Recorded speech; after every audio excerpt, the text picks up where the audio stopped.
Oi, gente! Chegamos ao nosso 35º dia do tempo quaresmal.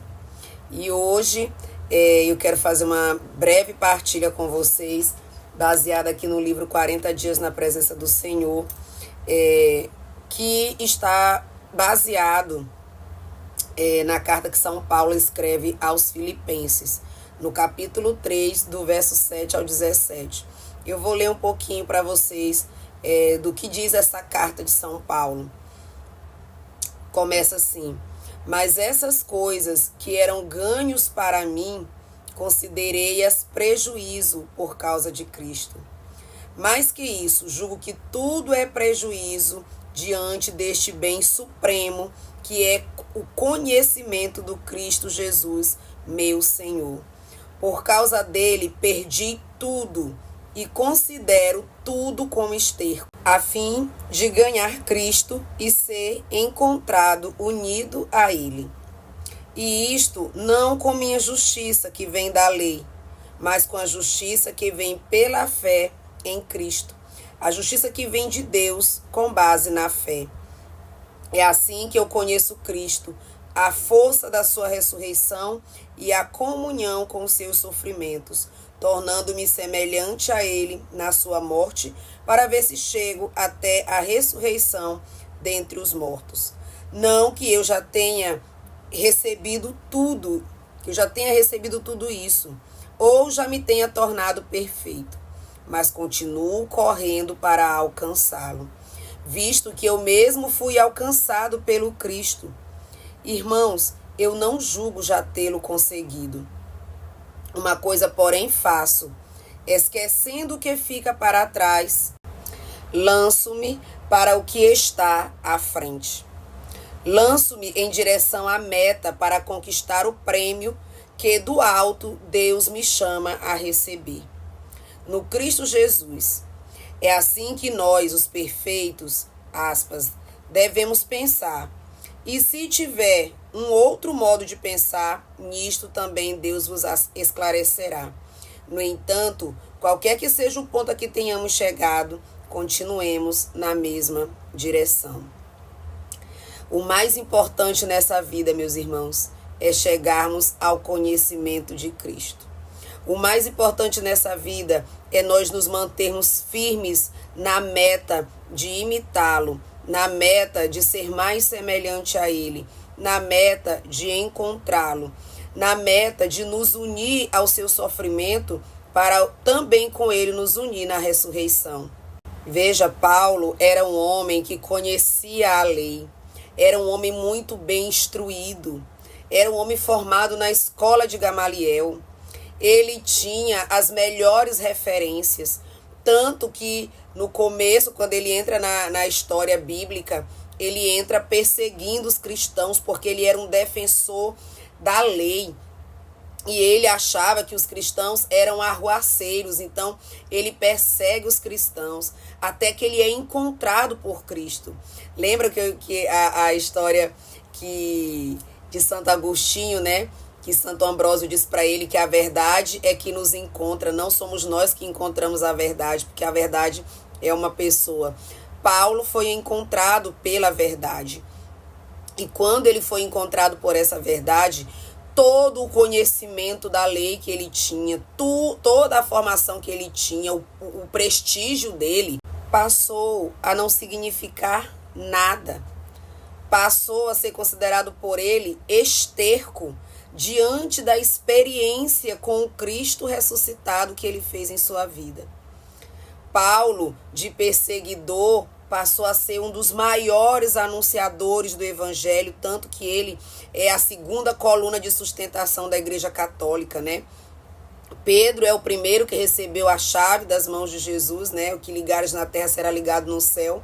E Paulo, o apóstolo das nações. Tudo em conta de esterco diante do conhecimento de Cristo. Muitas pessoas que não entendem, as pessoas que preferem levar uma vida mais unida a Cristo, as pessoas às vezes acham que temos uma vida infeliz, que nós não gostamos de nada, acham que somos exagerados, que somos carolas, que só queremos saber de rezar e etc e tal. Mas não, nós somos felicíssimos com a escolha que nós fazemos. Quando nós encontramos com Jesus, quando Ele nos encontra, quando Ele invade a nossa alma, quando nós nos sentimos preenchidos e totalmente amados, tudo fica em conta de esterco, de verdade. Nada, lógico, eu nem posso me comparar com Paulo, longe de mim, meu Deus, anos-luz. Mas as coisas passam a ter um significado diferente. Nós encontramos o nosso prazer em estar com Cristo, nós nos alegramos em rezar, nós nos alegramos em anunciar esse amor, nós nos alegramos em estar com Ele, em sofrer com Ele os escárnios, estar unido à sua cruz, unido ao seu sofrimento, com o desejo constante de estar com Ele um dia no céu, com o desejo constante de poder corresponder a Ele, poder corresponder a esse amor. E como Paulo diz aqui, olha, o que ficou para trás, não interessa. É olho fixos no Cristo, é olho fixo naquilo que está na frente, naquilo que está por vir. Então, queridos, por Cristo, quando você é encontrado por Ele, todas essas coisas passam a ser insignificantes.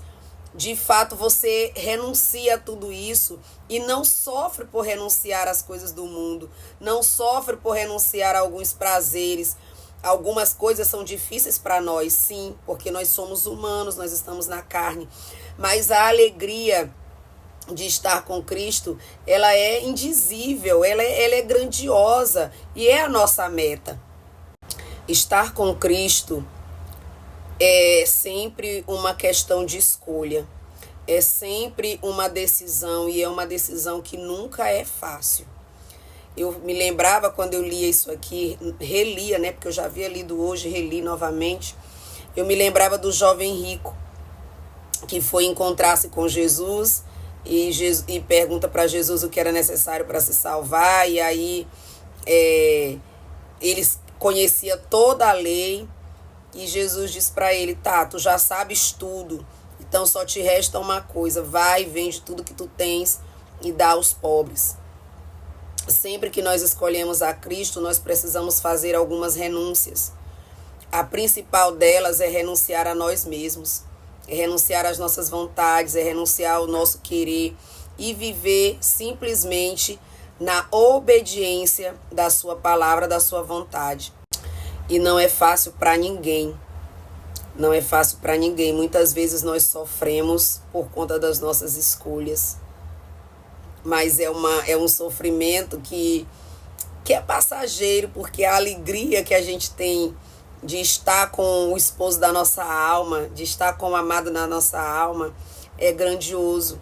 Por isso Paulo tem tudo em conta de esterco, status, conhecimento humano, né? Reconhecimento das pessoas, tudo isso é nada diante de ter conhecimento da verdade, diante de ter conhecimento de Jesus, ter conhecimento do amor de Deus, de ter sido encontrado por Ele. E por falar em renúncia, hoje é dia de São José, meu paizinho querido, né? Hoje é um dia muito especial, lembrar de São José. São José que nos ensina com o seu silêncio a fazer a vontade de Deus, a obedecer a Deus. São José também teve que fazer uma escolha. Ele teve que escolher entre deixar Maria em segredo ou ouvir a voz do anjo enviado por Deus, que lhe disse que era para ele acolher Maria e o menino, porque era obra do Espírito Santo. Ele também teve que renunciar. Teve que renunciar também aos seus planos, aos seus sonhos, aos seus projetos. É sempre necessário uma renúncia quando nós queremos fazer a vontade de Deus. Mas a alegria da recompensa eterna é indizível. É maravilhosa, é enorme. São José se tornou grande porque obedeceu à vontade do Pai. Grande, teve os meninos Jesus nos seus braços. pôde cuidar da humanidade de Jesus, pôde alimentá-lo, pôde ensiná-lo uma profissão, pôde protegê-lo na fuga para o Egito, pôde estar com Maria, a mulher mais perfeita, criada por Deus, pôde ser o protetor, o provedor. Depois de Maria não tem ninguém maior do que São José no céu. Entre os santos ele é o maior, depois de Maria, logicamente na hierarquia. Mas é muito amado porque é um homem que deu o seu sim. É um homem que renunciou aos seus planos de constituir a sua própria família, de ter os seus próprios filhos, para fazer a vontade de Deus. Que com São José e São Paulo nós aprendamos a ter tudo em conta de esterco, diante do conhecimento de Deus, diante da vontade de Deus. Tchau, tchau.